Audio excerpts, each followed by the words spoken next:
પાટો બાટો બાંધી દીધો છે એન્ડ ગાઈઝ મેં છે ને ઇન્ડિયન રેડ ક્રોસ સોસાયટીમાં બ્લડ આપ્યું.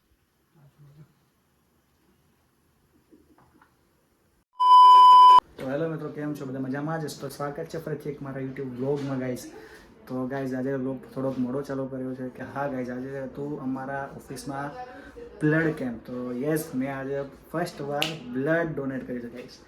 એન્ડ ગાઈઝ શરીરમાં બહુ વીકનેસ છે કેમ કે પહેલી વાર મેં બ્લડ ડોનેટ કર્યું હતું ને એટલે તો કંઈ ચાલ્યા કરે ગાઈઝ. એક વખત થશે, બીજી વખત તો નહીં થાય ને. મેં આજે બ્લડ આપ્યું છે અને બધાને બ્લડ આપવું જ જોઈએ એવું હું માનું છું કેમ કે આપણે શરીર માટે ખૂબ સારું છે. જેમ કે હાર્ટને લગતી જે બીમારીઓ છે ઓછી થઈ જાય. કોકને ખાસ કરીને અકસ્માત થયું હોય, બ્લડની જરૂર પડી હોય તો આપણે એમનું જીવન બચાવી શકીએ.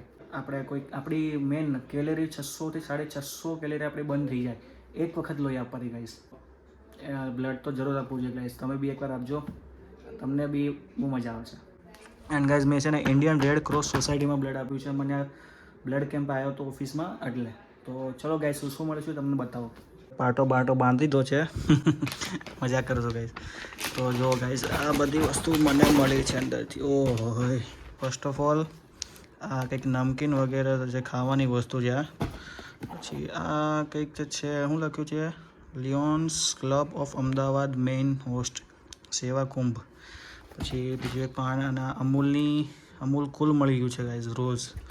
અને જો તો આ છે GSLV, આ રોકેટનું કંઈક છે લાગે છે ગાઈઝ. હમણાં ખોલીને જોઈએ. અને એક બિસ્કિટ અને પેલા વેફર એટલી વસ્તુ મને મળી છે. અને ખાસ કરીને જો એક વસ્તુ, આ certificate Ahmedabad district branch Indian red cross society Priyank Gelani, બરાબર.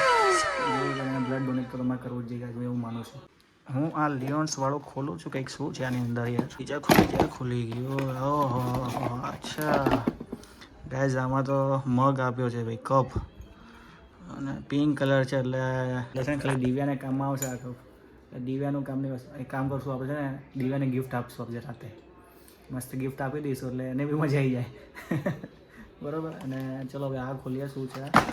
તો એ ચલો સાઈડમાં ખુલી જા. અચ્છા હા આ શું છે? આ કંઈક રોકેટ જેવું લાગે છે. આમાં છે ને શું છે, GSLV ઇસરો તરફથી કંઈક છે. ગાઈસ જો આ છે ને એ જ છે, રોકેટ બનાવવાનું છે. અલગ અલગ પાર્ટ્સ છે એટલે આવું બનશે. આ ગાઈઝ આપણે છે ને એક મસ્ત પછી બનાવશું એક વિડીયોમાં, તમને બતાવી દઈશ બનાવેલું, બરાબર. અને અમારા ઘરે ચાલી રહી છે અત્યારે કાતરી બનાવે છે ગાઈઝ, કાતરી. તો જોઈ લો, અહીંયા મસ્ત બધા કાતરી બનાવે છે. અને અહીંયા આપણો વ્લોગ ચાલુ છે. વ્લોગ જોતા મસ્ત કાતરી બનાવે છે. તો જો કાતરીના સ્પેશિયાલિસ્ટ ચકુ કાકા. આ અમે છે ને ગાઈઝ બહુ જૂના પાડોશી હતા. 3 માળે અમે રહેતા હતા ત્યારે બાજુ ફ્લેટમાં રહેતા હતા ચકુ કાકા. એટલે જનરલી આમનું નામ છે પિયુષ કાકા, પણ આમને છે ને બધા પ્રેમથી છે ચકુ કાકા કહે છે ગાઈઝ. લો, અને આ છે ને પહેલાં કાતરીનું ચાલુ જ હતું એમનો બિઝનેસ, એટલે આ છે ને એક્સપર્ટ છે. જોઈ લો, હા જોરદાર હો બાકી તો તમે ક્યાંથી શીખ્યા બધું? જાતે શીખ્યા? શું વાત છે. જો ગાય 7-8 વર્ષથી અનુભવ છે એટલે છે ને જાળીવાળી કાતરી છે. જો જાળીવાળી કાતરી, બરાબર. અને આ છે એ પાડીએ છે આપણે ચિપ્સ. આ ચિપ્સ છે, બટેકા ચિપ્સ. એટલે બંને બટેકાનું જ છે પણ આ જાળીવાળી છે નોર્મલ અને આ પ્લેન એકદમ. અને અત્યારે બટેકાની સીઝન છે હા એટલે સ્પેશિયલ કાતરીના બટેકા છે એની ચિપ્સ પાડીએ છે અત્યારે. હા જોઈ લો, એકદમ કલાકમાં આપણે 50 કિલોની આરામથી હાથેથી પાડી દઈએ. હા, અને કોઈને ઓર્ડર આપવો હોય ને તો છે ને અહીંયા મસ્ત આપણે મસ્ત કારીગર છે બરોબર. સાઈડમાં કામ કરીએ છીએ, હા જોબ કરીએ છીએ. હા, આ પપ્પાના મિત્ર છે ખાસ. બધા નાના હતા ને ત્યારે હારે રમતા હતા ને સાથે રમીને મોટા થયેલા. હા ને. જો આ આમના વાઈફ છે અને આમાં પપ્પા. જો એ મસ્ત ઘર ના કરે આરામ ને પાડોશી કરે કામ, એવું છે અહીંયા. તો જો છે અહીંયા બટેકાની ચાલ ચોલાઈ રહી છે અને અહીંયા મસ્ત પાડે છે. અને ગાઈઝ આને છે ને પાણીમાં રાખવી જરૂરી છે કેમ કે પછી આને કાળી પડી જાય કાતરી. 4-5 કલાક પાણીમાં પલાળવા દેવી પડે. એના પછી 2-3 પાણીમાં ધોઈને પછી એને ઉકાળવી પડે અને પછી સૂકવી પડે. બરોબર, આ પ્રોસેસ છે. એટલે આગળ છે ને બધું અમે કરવાના છીએ, તો વ્લોગમાં બન્યા રહેજો. શું કરો છો અહીંયા પિયુષ કાકા? આ આપણે છે ને જારીવાળી વેફર છે, હા કાતરી કહેવાય. હા. એને આપણે બાફીએ છે. હા એને ઉકાળીને પછી આપણે સુકવવાની હોય. બરોબર, એટલે અહીંયા બાફવાનું કામ ચાલુ છે હે ને? બાફવાનું કામ ચાલુ છે. બરોબર. તો આ કેટલો ટાઈમ લાગે બફવામાં? આ આપણે જેટલી મૂકીએ જે પ્રમાણે હોય કે નાનું તપેલું હોય તો વધારે, મોટું તપેલું હોય એટલે તો મિનિમમ ઊંચી વાર. મિનિમમ કેટલા મિનિટ રાખવી પડે? 12 મિનિટ સમજો ને. 12 મિનિટ રાખવી પડે. તો ગાઈસ જોઈ લેજો, બરોબર આ રીતના બને 2 છે. થી 3 ઉભરા આવે એટલે કાઢી લો. તો ઉપર સુકવાનું કામકાજ ચાલુ છે અને અહીંયા સગુ કાકા આપણે મસ્ત બાફે છે અને પપ્પા અહીંયા ઊભા છે. જોઈ લો. અને અહીંયા બી બહાર બી ઘણી બધી પડી છે. હા, જોઈ લો. આ વેફર છે, આ કાતરી છે. આ કાતરીની અંદર આપણે આમ નખ મારીએ એટલે નખ જતો રહે એટલે થઈ ગઈ. આ એક Expert. નિશાની છે, બરાબર? હા. જોઈ લો ગાઈસ, એક્સપર્ટ છે. હા. જોઈ લો.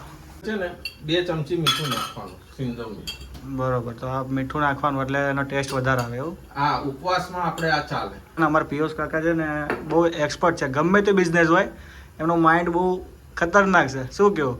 તો ગાઈઝ પિયુષ કાકાએ છે ને અલગ અલગ ઘણા બધા બિઝનેસ કર્યા છે. તો ચાલો એમને પૂછી જોઈએ કે કેવા કેવા બિઝનેસ કરાય ને કેવા ના કરાય. શું કેવું ચકુ કાકા, તમે કયા કયા બિઝનેસ કર્યા છે આપી છે? પેલા પાનનો ગલ્લો હતો, એના પછી સોડાની ફેક્ટરી કરી, પાપડ બનાવવાનું મશીન લાયા, ઘણા બિઝનેસ તો તમે કરી ચૂક્યા છો ઓલરેડી. પછી સાબુદાણાની ચકરી બનાવતા હતા, સાબુદાણાના પાપડ, સાબુદાણાની સેવ બનાવતા હતા. ચકુ કાકાએ તો ઘણા બધા બિઝનેસ કર્યા છે અને અત્યારે છે ને એ ગણપતિ જોબ કરે છે હમ. અને એ અત્યારે સ્કૂલમાં જાય છે જોબ કરવા. બરોબર ને પિયુષ કાકા? હા, એન્ડ જ્યારે ગણેશ ચતુર્થી હોય ને તો એમની પાછી ઓલી સોડાવાળી રિક્ષા હતી ગઈ, તો એમાં ને એમાં છે ને ગુલાલ ને પાણીની બોટલ ને એવો બિઝનેસ બી ચાલુ કરી દેતા હતા. હા. એટલે કઈ બાકી તો મૂકવાનું જ નહીં, ગુજરાતી હોય તો આવું જ કરાય જોયું. અને આ તો ખાસ વાણિયા છે એટલે એમની બુદ્ધિ તો જોરદાર. હા, ઉત્તરાયણમાં પેલા પતંગનો ધંધો કરતા હતા. હા હા, જો ગઈ છે ને. અને આમનું માઇન્ડ તો એકદમ ખતરનાક. તમારી પાસે ગમે તો આઈડિયા ના હોય ને, એ આમની પાસે મળી રહે આઈડિયા. બરોબર ને? 50% નો ધંધો કરવાનો, જો 10% 5% નો ધંધો નહીં કરવાનો. હા 50% નફો મળે એવો જ ધંધો કરવાનો. 2-5% તો પડતા જ નહીં. હા, 2-5% માં હાથ નહીં નાખવાનો. હા જો પપ્પા, આવું કરાય કઈક. બરોબર ને?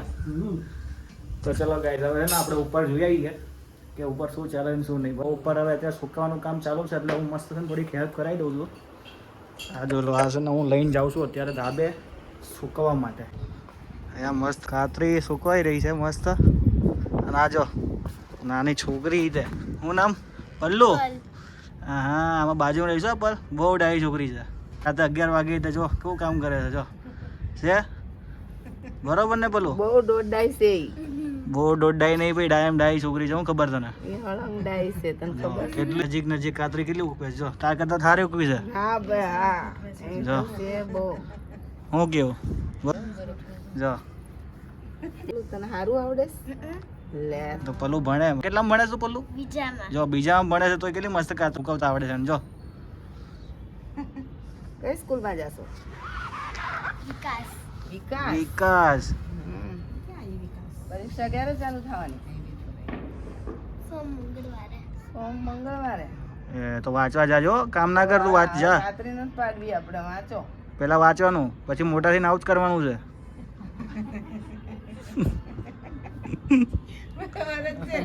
બરોબર છે ને? અત્યારે વાંચવાનું, પછી આવું જ કરવાનું છે. પછી આ જ કામ કરવાનું ઘરનું, વાસણ હા કરવાનું. જો આ એક્સપર્ટ છે, એને ખબર પડી કે શું થાય. હા હા બસ આ જ ધંધા કરવાના. હા. કામ સવાર ઉઠો, નાવ ધોવો, ચા બનાવો, નાસ્તો બનાવો, વાસણ ઉઠો, કચરા પોતા કરો. હા. અને મસ્ત 2 ચાદર પથરાઈ ગઈ છે અને મસ્ત હુકવાઈ ગઈ છે. અને હવે જોઈએ આગળ કેટલી વધે છે ને શું છે. બરોબર, નીચે 2 જેન્ટ્સ કામ કરી રહ્યા છે મસ્ત. મમ્મી મસ્ત મીઠી મીઠું નાખીને મસ્ત હવે બફાઈ છે કાતરી. ચલો મિત્રો, આજનો વ્લોગ અહીંયા જ એન્ડ કરીએ. જો વિડીયો તમને ગમ્યો હોય તો વિડીયોમાં લાઈક, કોમેન્ટ અને ચેનલમાં ન હોય તો સબસ્ક્રાઈબ તો જરૂરથી કરી દેજો વાલા. તો ચલો મળીએ નેક્સ્ટ વ્લોગમાં. ત્યાં સુધી બને રહેજો. બાય.